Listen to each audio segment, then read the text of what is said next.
On June 30th, 2015, the Philippine Court of Appeals handed down a definitive ruling in favor of the Del Monte Land Transport Bus Company, or DLTB.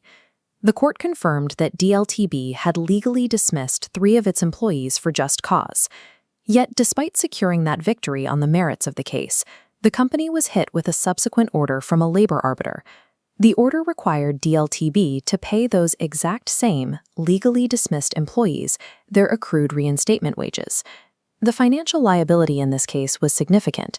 The judgment award reached into the hundreds of thousands of pesos per employee, totaling over 1 million pesos in partial payments alone. For a corporate entity, this presents a severe logical disconnect. An appellate court validated their decision to terminate, yet the company still owed the workers over 1.5 years of salary. In Philippine labor law, proving you were right to fire an employee does not automatically erase your financial obligations during the time it took to prove it. The engine driving this financial liability is Article 229 of the Philippine Labor Code.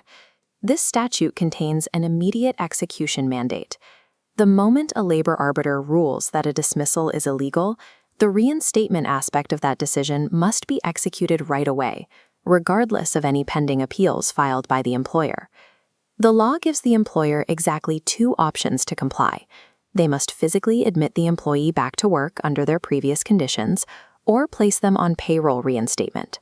The state enforces this rule through its police power to address a practical reality. A terminated worker still needs to pay rent and buy food while a lengthy legal appeals process grinds on. If an employer fails to exercise either of those 2 reinstatement options, they become strictly liable for all of the employee's accrued salaries from the date of the arbiter's decision. Article 229 intentionally shifts the financial weight of litigation from the vulnerable worker to the employer, ensuring the worker is not starved out of their right to an appeal. On November 25, 2013, the arbiter ruled the dismissal illegal, triggering automatic reinstatement and wage accrual. By April 23, 2014, the NLRC reversed this, declaring the dismissal legal. The wage clock appears to hit a hard stop, creating a logical assumption that liability pauses.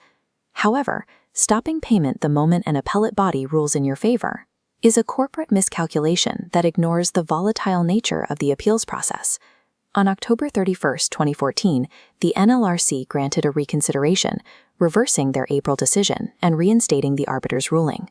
The wage clock resumes, leaving a disputed 6-month gap. Then, on June 30, 2015, the Court of Appeals permanently declared the dismissals legal. By November 2015, this Court of Appeals decision became final and executory, officially ending the legal debate over the termination itself. The status of the workers flipped, from illegally dismissed to legally dismissed, back to illegal, and finally to legal. This jagged sequence is what creates immense ambiguity regarding the exact computation of back wages. The Supreme Court resolves this mathematical ambiguity through the Appea doctrine. This precedent mandates that an employer must reinstate and pay the wages of a dismissed employee during an appeal until a final reversal by a higher court. Apply that strict definition to the NLRC's April 2014 decision. Because the NLRC later set aside its own ruling, that April reversal legally ceased to be final.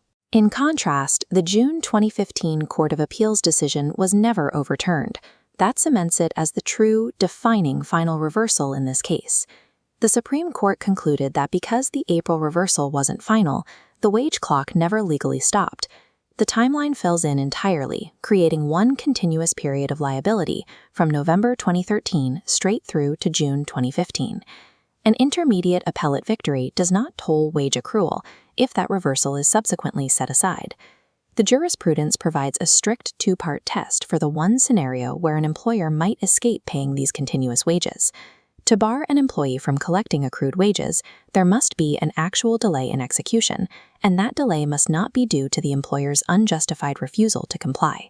In the DLTB case, the employer actually complied with the initial orders, issuing partial payments prior to the Court of Appeals' final reversal.